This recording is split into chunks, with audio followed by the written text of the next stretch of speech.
Hey, Sassy Stuff. My name is Emma, and I'm here with Mike, former sideline photographer and alum of Georgia Tech, to talk about this Georgia Tech and Vandy bowl game. So, Mike, before we get into that, tell us a little bit about your time at Georgia Tech and your time sideline photographing for the team. Yeah, happy to be here, number one. And yeah, background Georgia Tech. I did biomedical engineering, was there 2008 through 2012 when I finally got out. I was a sideline photographer for the Technique, which is the school paper. Shot, oh gosh, probably 10 or so games. Even got to do the 2014 ACC championship game against Florida State, which that was awesome up in Charlotte. Yeah, so been around, did a couple of different things, and got season tickets now for the Tech games. Had it since I got out, so huge fan, photography nerd. So excited for the bowl game coming up.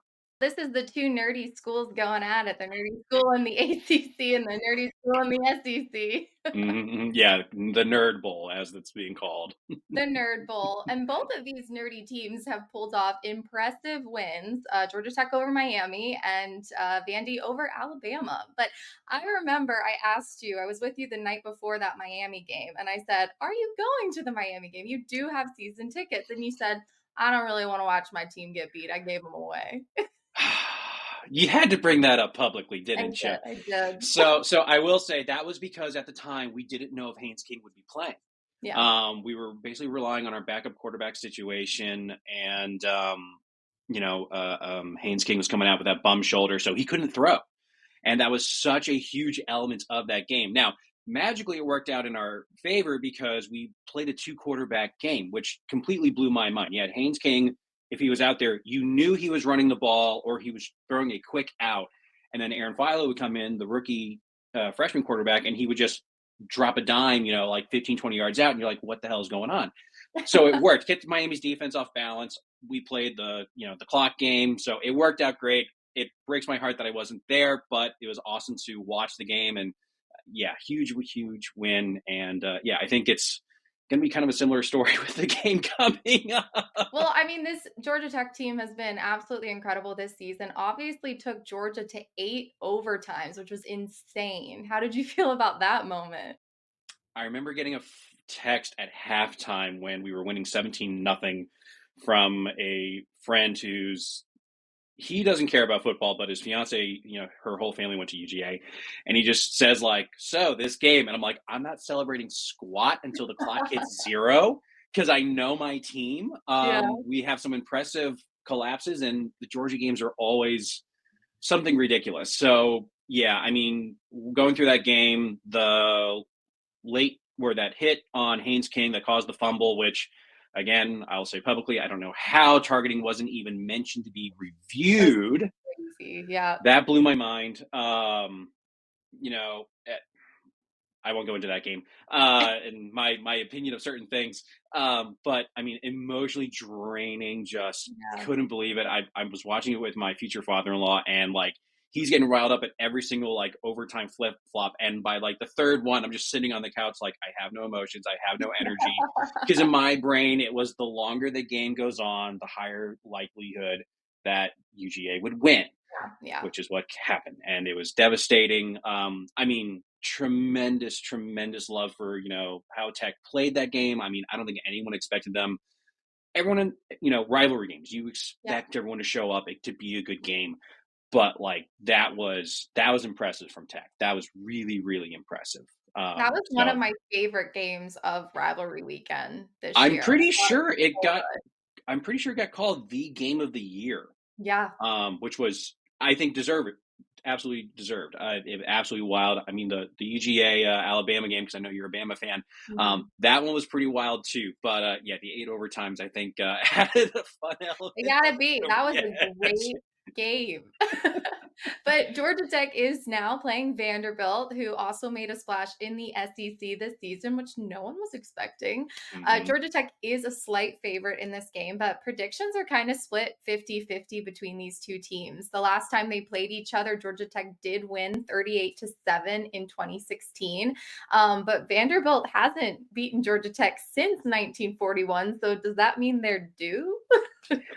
Oh gosh, I you that expression always bothers me because the teams change so much. I mean, rosters, especially now with NIL and the portal. And honestly, looking at bowl games, I feel like the portal has such a huge influence on how these games are going to go. We have a lot of key players who now enter the portal. We've got our starting two wide receivers, which I think that is going to dramatically influence the game more than any other position. We've got a starting offensive lineman who's now in the portal, one of our star defensive ends, the DB, a lot of really good talent, but it just the starting wide receivers to me are the biggest difference because it's going to completely change the dynamic of Georgia Tech's offense. So I'm nervous about that, but I also haven't paid attention to what Vandy's got going on in their transfer portal and all that. I mean, I know their offense really revolves around Diego, who, I mean, the dude just has swagger, which is going to be fun. But again, so does Haynes King, Georgia Tech's quarterback. I mean, I don't think anyone who watched that UGA game came away not impressed with Haynes King. I mean, the dude just has willpower. Yep. So it'll be interesting. Yeah, it will. And like you were saying with the transfer portal with Georgia Tech losing players, Vanderbilt also has that going on as well. I mean, their O-line player, Gunnar Hansen, has transferred now to Florida State, so he obviously will not be playing. I will say Diego kind of has a little pep in his step now because he's just been granted eligibility for 2025. We don't know if that's a good or bad thing yet. I mean, these players are now going to be able to be playing longer and longer and longer when they really should be in the NFL or go finding a career somewhere. But hey, that's another conversation. But Diego is going to be able to lead this Vanderbilt team. He's locked in at Vanderbilt, it seems like, because he now has his eligibility granted for another year. So I was always excited when this matchup came out with these two quarterbacks, Hunter and Diego. I think this is going to be an incredible matchup between them to see how each one of them deals with their offensive challenges with their portal. But also, these guys are fighters. They are incredible to watch. They've had these amazing upsets this season, and even if they didn't upset a team, they've kept teams very, very close. Looking at Vanderbilt, the Texas game was incredibly close. So this has been amazing for both of these programs who are considered the nerds. And we can beat them. Who cares about them? They're just up our GPA a little bit in these conferences. So this is going to be an incredibly fun matchup, I feel.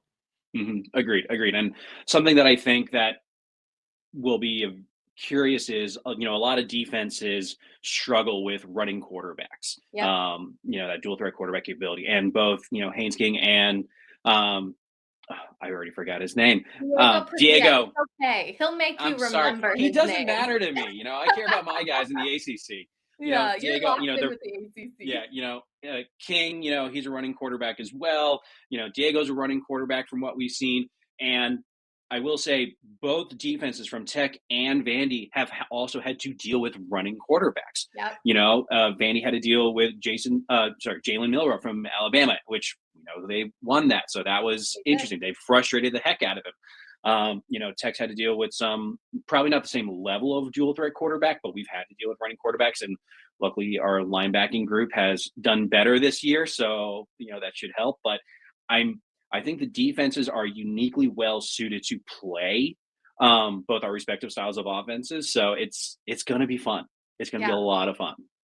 This is one of my most anticipated and most excited for matchups coming into bowl season, even with some of these playoff games, because, 2 of those games were like, maybe 3 of those games were actually, but we were expecting at least 2 of them. So I'm excited for this bowl game. There's a couple bowl matchups I'm more excited for than the playoff games overall. But these quarterbacks, I think this is going to be a great game for both of them. Is Haynes King staying next year?